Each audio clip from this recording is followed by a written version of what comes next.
अस्सलाम वालेकुम। Cricket studio के साथ मैं हूं एजाज पार्ट। नाजरीन, सबसे पहले बात करेंगे वहाब रियाज की प्रेस कॉन्फ्रेंस के बारे में। हंगामी प्रेस कॉन्फ्रेंस हुई, क्यों हुई, किसने करवाई, किस बेस के ऊपर हुई, इसके ऊपर। उसके अलावा नाजरीन बात करेंगे पीएसएल के अंदर अभी तक ट्रेडिंग जारी है, बड़े प्लेयर्स जो है वो बड़ी टीमें तब्दील कर रहे हैं, उनके ऊपर डिटेल से बात करेंगे।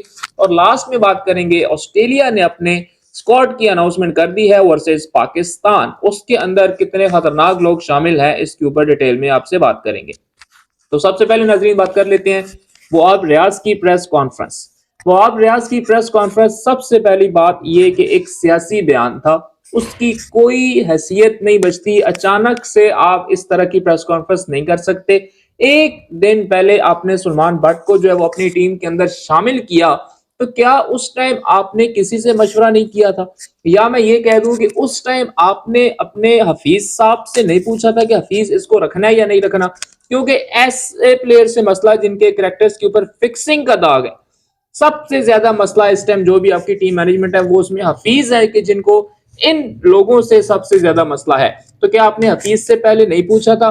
क्या ये भी सिलेक्शन उसी तरह से हुई कि जिस तरह से आपने टीम सिलेक्ट की थी और आपने कहा था कि जी मेरी हफीज भाई से बात हो गई है?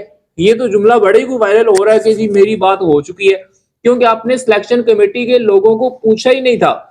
आपने प्रेस कॉन्फ्रेंस करने से पहले आके कहा था कि जी मेरी तो बात हो गई है हफीज भाई से। अब हफीज भाई से क्या आपकी बात नहीं हुई थी, या ये सिलेक्शन कहीं और से आई थी और ये फिर आपके गले पड़ गई और आपसे फिर जो है वो हंगामी प्रेस कॉन्फ्रेंस करवा के और आपका जो एटीट्यूड था, उसके अंदर जो बिहेवियर था आपका, आई एम रियली सॉरी, वो एक प्रोफेशनल नहीं था। अब आप प्लेयर नहीं रहे, अब आप जो है वो किसी और पोस्ट के ऊपर है, अब आपको किसी और तरह से डील करना है। तो आपको ये चीजें सीखनी पड़ेंगी, आहिस्ता आहिस्ता आपको ये चीजें आ जाएंगी। और ये चीजें तब ही आती हैं जब आपका थोड़ा सा गैप होता है। इस तरह नहीं आती है कि जी आपको टीम में सिलेक्ट नहीं किया गया तो आपको सिलेक्शन वालों ने सिलेक्ट कर लिया। सुभान अल्लाह। ये मेरे ख्याल में तारीख में पहली बार ऐसा हुआ है कि जिन लोगों को आखिरी कैरियर के 5-5 साल टीम के अंदर नहीं रखा गया, उनको उठा के जो है वो टीम सेलेक्ट करने वालों में रख लिया पाकिस्तान ने। माशाल्लाह, ये क्रिकेट में आज तक कभी नहीं हुआ होगा। ये क्रिकेट का अनोखा ही जो है वो अजूबा हुआ, जो कि सिर्फ पाकिस्तान के साथ ही हुआ है। उसके बाद जो उनसे सवाल जवाब किए गए, उन्होंने कहा जी समाज भट्ट मेरे बड़े अच्छे दोस्त हैं, मैं नहीं चाहता उनके ऊपर तनकीद हो, ये हो वो हो। तो भाई पहले सोचना था। किसने कहा था उसका नाम दो? आपको नहीं पता था? कमरान अकबर। अच्छा, फिर चले, सलमान भट्ट पे जो होना था सो हो गया। फिर हम एक नया बंदा रखेंगे उनकी जगह, डेफिनेटली रखेंगे। अब वो बंदा कौन होगा जी? वो बंदा कराची से होगा, 1 जनवरी से वो हमें ज्वाइन करेगा। तो 1 जनवरी से आपको ज्वाइन करेगा, कराची का होगा। वो बंदा भी कौन है वो भी सबको पता है, असद शफीक। तो असद शफीक की आखिरी सिलेक्शन कब हुई थी? टीम से क्यों निकाले गए? उन्हें आखिरी कितना अरसा टीम में नहीं लाया गया? अब वो बंदा आके डायरेक्ट सिलेक्शन कमेटी का हिस्सा होगा। तो इन ये सारी चीजें किस तरफ जा रही है? क्या ये मतलब, आर यू सीरियस? वाकई आप क्रिकेट बोर्ड के अंदर बैठे हैं, आपको आप वाकई में चोर हैं, आपको चीजें समझ नहीं आ रही, आपको चीजें नजर नहीं आ रही क्या हो रहा है? आप किस तरह से एक ऐसा बंदा, और कराची का कहने की क्या जरूरत थी भाई? क्या आप कुछ स्पेसिफिक कर रहे हैं कि जैसे वो एक जमाना होता था कि पाकिस्तान के ऊपर लेबल लगा होता था कि जी ये पंजाब की टीम है, पाकिस्तान की नहीं है? तो अब आप क्या साबित करना चाहते हैं कि अब आप सिंध को या कराची को उसका हिस्सा दे रहे हैं सिलेक्शन कमेटी में? ऐसे नहीं होता भाई, ये पाकिस्तान है। यहाँ पे एक पूरी मैनेजमेंट होती है। वो जवेद मियां ने थोड़े दिन पहले ठीक कहा था कि आपकी 2-3 पीढ़ियां ना ऊपर होनी चाहिए मैनेजमेंट आपके प्लेयर से। वो मैनेजमेंट नहीं होनी चाहिए कि जो उन्हीं के साथ खेल रही हो ला के उन्हीं के सर पे बैठा दें। जैसे कल एक साफी ने बड़ा अच्छा सवाल किया, उन्होंने कहा अहमद शहजाद के बारे में क्या ख्याल है? तो उन्होंने कहा जी उसकी परफॉर्मेंस ही कोई नहीं, आखिरी 3 सालों में उसने 18 मैचेस खेले हैं। आपका मैं अब क्या कहूँ, आपको 18 मैचेस खेले हैं, 4 50 तो अभी आखिरी एक हफ्ते में कर चुका है, और आप कह रहे हैं उसने टोटल 18 मैचेस खेले हैं।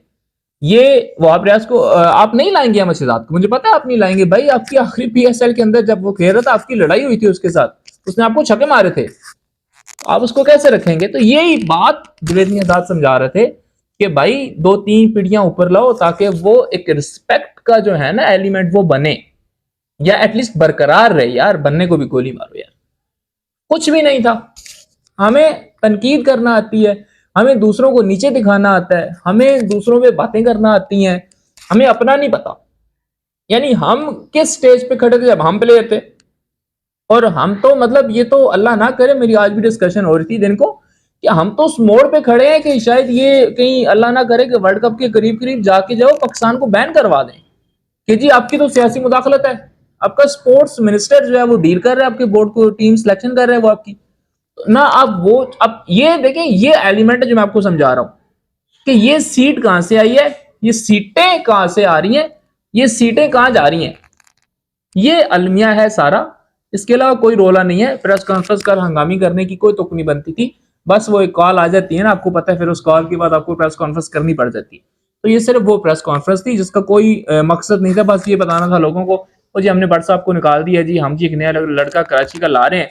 अब जाहिर बात है, जब आपका चीफ जो चेयरमैन है बोर्ड का, वो जब कराची की हुकूमत का है, तो कराची का तो एक बंदा हर टीम में होना चाहिए। उसके अलावा नाज़रीन, दूसरी खबर पीएसएल के अंदर बड़ी तब्दीलियां होने जा रही हैं।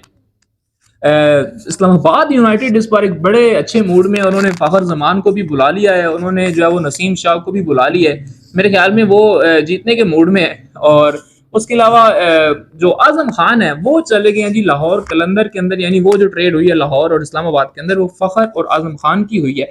उसके अलावा इब्रार और वसीम जो है वो क्वेटा ग्लेडिएटर के अंदर चले गए हैं, और आज नसीम शाह ने भी क्वेटा को आप कह लें कि जवाब दे दिया कि भाई आपके साथ बहुत अच्छा टाइम गुजरा और अब जो है वो मुझे छुट्टी दें, अल्लाह हाफिज। और वो जो है वो चले गए जी अब कहाँ पे, इस्लामाबाद के अंदर। तो इस्लामाबाद की टीम इस टाइम तक मेरे ख्याल में सबसे ज्यादा तगड़ी जा रही है। और उसके अलावा एक खबर आ रही है कि मैक्सवेल भी पीएसएल खेलने के लिए काफी जो है वो कह लें कि जोश में है कि वो पीएसएल खेलना चाहते हैं। और अगर वो पीएसएल के अंदर आते हैं तो उसके लिए जो सबसे स्ट्रॉन्ग उम्मीदवार है टीम, वो है लाहौर कलंदर। जी हाँ, लाहौर कलंदर के अंदर जो है वो नसीम शाह अपनी मैक्सवेल जो है वो अपनी एंट्री मारेंगे, और हमें उम्मीद है कि बड़ी अच्छी एंट्री मारेंगे। उसके अलावा नाज़रीन, ऑस्ट्रेलिया ने आज स्क्वाड का अनाउंसमेंट कर दी है। कमिंस उनके कैप्टन होंगे, उसके अलावा डेविड वार्नर है, बाकी वही उनकी ऑलमोस्ट वही टीम है, कोई इतना वो नहीं है। स्टार्क भी है उसके अंदर, हैजलवुड भी है, और बाकी भी उनकी वही टीम है जो ऑलमोस्ट वर्ल्ड कप खेलती है। बड़ा अच्छा टाकरे का मैच होगा, और कमिंस नो डाउट बड़े अच्छे कैप्टन हैं। और शहीन शाह ने जो आज इंटरव्यू दिया है जिसमें उन्होंने कहा है कि ये क्योंकि डेविड वार्नर की आखिरी सीरीज है, वो उसके बाद रिटायर हो जाएंगे, तो हमें पूरी उम्मीद है कि हम उनको आखिरी सीरीज उस तरह से एंड नहीं करने देंगे जिस तरह से वो चाहते हैं। डेफिनेटली वो अपने मुल्क के लिए जीतना चाहते होंगे, अपनी अच्छी परफॉर्मेंस देना चाहते हैं। तो डेविड वार्नर वैसे भी आपको पता है बड़ा फनी सा बंदा, उसके साथ पाकिस्तानी टीम को स्पेशली शहनशाह क्योंकि अटैक करता है और वार्नर ओपनर रहता है, तो उनकी आपस आपस में काफी जो है इंटरेक्शन रहती है। तो अच्छी उम्मीदें, खैर हमारी अच्छी जो है वो तमन्नाएं हैं डेविड वार्नर के लिए भी, वो अपने कैरियर का भी अच्छा एंड करें। वो डेफिनेटली बड़े एक अच्छे इंसान है, बड़े एक अच्छे जो है वो प्लेयर है।